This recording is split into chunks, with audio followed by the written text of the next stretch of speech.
అందరికీ నమస్తే అండి. భోగాపురం ఎయిర్పోర్ట్కి సంబంధించి ఈ కార్ పార్కింగ్ ఫీజు పైన వీడియో చేస్తే ఒక వీడియో వైరల్ అయింది. దానిపైన మనం ఒక వీడియో చేసాం. దానికి చాలామంది ఏమంటున్నారంటే ప్రభుత్వాన్ని సమర్థించవచ్చు కానీ మరీ ఇంత గుడ్డిగా సమర్థిస్తారా? ₹600 పార్కింగ్ ఎక్కడైనా ఉందా? అసలు ₹600 ఫీజు వసూలు చేస్తే ట్యాక్సీ డ్రైవర్లు ఎలా బతకాలి, ఈ క్యాబ్ తిప్పుకునే వాళ్ళందరూ కూడా ఎలా బ్రతకాలని చెప్పేసి పెద్ద పెద్ద ఉపన్యాసాలు ఇస్తున్నారు. నేను మళ్ళీ చెప్తున్నా, ఆ రోజు జరిగిన సంఘటనలో ఆ క్యాబ్ డ్రైవర్ ఎవరైతే ఉన్నారో పూర్తి తప్పంతా అతందే. ఎందుకంటే పక్కన ఆల్రెడీ ట్యాక్సీలు వెళ్తున్నాయిగా, వాళ్ళకి ఇబ్బంది లేదు. ఇంకొకటి ఏంటంటే ఎయిర్పోర్ట్లో ఓలా, ఊబర్, ర్యాపిడో కావచ్చు, ఈ మూడిట్ల ద్వారాగా మనం కస్టమర్ని పికప్ చేసుకొని బయటకు వస్తే మనం ఎలాంటి ఫీజు కట్టవసరం లేదు. అక్కడ పార్కింగ్ ఫీజు ఆ పే చేసే దగ్గర ఓలా, ఊబర్, ర్యాపిడోకి సంబంధించిన వ్యక్తులు ఉంటారో వాళ్ళే పే చేస్తారు. ఆ తర్వాత కస్టమర్ దగ్గర నుంచి కలెక్ట్ చేసి అంటే ఆ ఏదైతే పార్కింగ్ ఫీజు ఏదైతే ఉందో అది ఆ బిల్లులో యాడ్ చేస్తారు. యాడ్ చేసి కస్టమర్ దగ్గర నుంచి కలెక్ట్ చేసుకుంటారు. కస్టమర్ దగ్గర నుంచి కలెక్ట్ చేసుకొని నీ వాలెట్లోంచి మైనస్ చేస్తారు. సింపుల్, అక్కడితో క్లోజ్. నువ్వు రూపాయి కట్ట అవసరం లేదు. అసలు నువ్వు రూపాయి కట్ట అవసరం లేదు. నువ్వు ఓలా, ఊబర్, ర్యాపిడో ద్వారాగా నువ్వు రైడ్ తీసుకొని నువ్వు కస్టమర్ని ఎక్కించుకొని నువ్వు బయటకు వస్తే నువ్వు అక్కడ రూపాయి కట్ట అవసరం లేదు. మరి ఆ రోజు మనోడు ఏం చేశాడు? మనోడు 4 గంటల సేపు ఎందుకున్నాడు? ఓలా కాదు, ఊబరో కాదు, ర్యాపిడో కాదు, మరి ఎందుకున్నాడు 4 గంటల సేపు? పోనీ ఒకసారి అనుకుందాం. పోనీ నా ఉద్దేశం ప్రకారం ఏం చేసి ఉంటాడంటే రైడ్ ఎందులోంచైనా రావచ్చు, బుకింగ్ ఎందులోంచైనా రావచ్చు, అది ఓలానా, ఊబరా, ర్యాపిడో అని పక్కన పెట్టండి, ఎందులో నుంచైనా రావచ్చు. వచ్చిన తర్వాత కస్టమర్తో మాట్లాడుకొని ఈ ఊబర్ కానీ ఓలా కానీ వీడి ద్వారా వెళ్తే వాళ్ళకు కొద్ది కమిషన్ ఇవ్వాలండి. మీరు రైడ్ క్యాన్సిల్ చేయండి, మీరు మీ లొకేషన్లో నేను మిమ్మల్ని డ్రాప్ చేసేస్తాను, ఇక్కడ ఏదైతే అమౌంట్ చూపించిందో ఆ అమౌంట్ నాకు ఇచ్చేయండి అని ఉండాలి. లేదా వాళ్ళ చుట్టాలు ఎవరన్నా ఎయిర్పోర్ట్కి వస్తే వాళ్ళు ఫోన్ చేస్తే మనోడు వెళ్ళన్నా ఉండాలి. ఒకవేళ నిజంగా వాళ్ళ చుట్టాలు ఫోన్ చేశారనుకోండి, వాళ్ళ చుట్టాలో లేదంటే బంధువులు, స్నేహితులు ఎవరైనా వచ్చి నువ్వు రా ఎయిర్పోర్ట్కి అన్నారనుకోండి, మనోడు 4 గంటల ముందు వెళ్ళిపోయి కూర్చోడు కదా ఎయిర్పోర్ట్లో, వెళ్ళడు.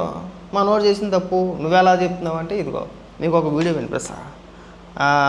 వైజాగ్లో ఇతను ఒక ఇన్ఫ్లుయెన్సర్ అనుకుంటా, ఇతను కూడా ట్యాక్సీ డ్రైవరే, రీల్స్ గట్రా చేస్తూ ఉంటారు. ఈ వీడియో వినిపిస్తాను, ఒకసారి వినండి, మీకు ఒక పిచ్చి క్లారిటీ వచ్చింది.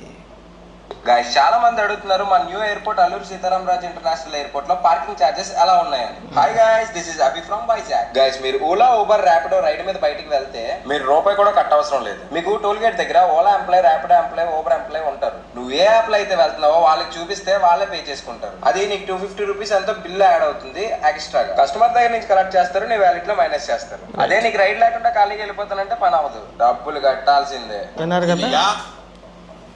క్లియర్గా చెప్పుకొచ్చారు మనం. మరి ఈ వీడియో అంటే ఈ ఇష్యూలో తప్పేవరిది?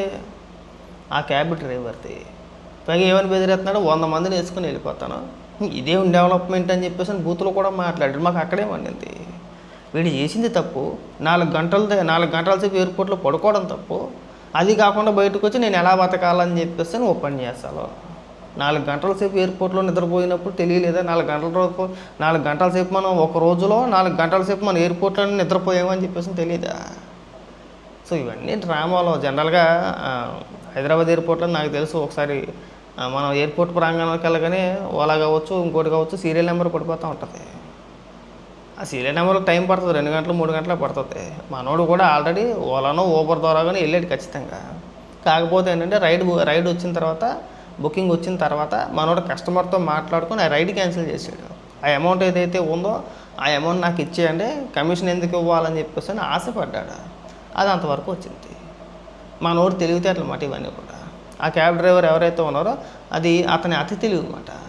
దానివల్ల జరిగిన ఇష్యూ అది. ముందు మనం కూడా తెలుసుకోవాలి. ఏదైనా రాగానే పొలవమని చెప్పేసి అని ప్రభుత్వమే పడిపోకూడదు. ఎప్పుడైనా ఎయిర్పోర్ట్కి వెళ్ళి తగలడితే ఆ లోపల ఏం జరుగుతుంది ఏంటని మనకు అర్థమవుద్ది. పోనీ ఆ ఒక ట్యాక్సీయే బయటకు వచ్చిందంటే కాదు, ఇంకా బోల్డ్ వెహికల్ బయటకు వచ్చినాయి, వెళ్తున్నారు. వాళ్ళకి ఎలాంటి సమస్య లేదు, ఆయనకి ఎందుకు వచ్చిందని మనం అర్థం చేసుకోవాలి. కాబట్టి ఏంటంటే ఎక్కడైనా ఏదైనా ఒక వీడియో వచ్చిందనుకోండి, పొలవమని ప్రభుత్వమే పడిపోయి బాబు ఎంత అన్యాయమా, మనం పొలం గట్లంటే తిరుగుకుంటా కూడా ఎయిర్పోర్ట్లో పార్కింగ్లో ఎంత వసూలు చేస్తున్నారని చెప్పేసి పెద్ద పెద్ద కామెంట్లు పెడితే ఎట్టకండి. ఎక్కడైనా కానీ ఇలాంటి ప్రచారాలు మానుకుంటే బాగుంటుంది.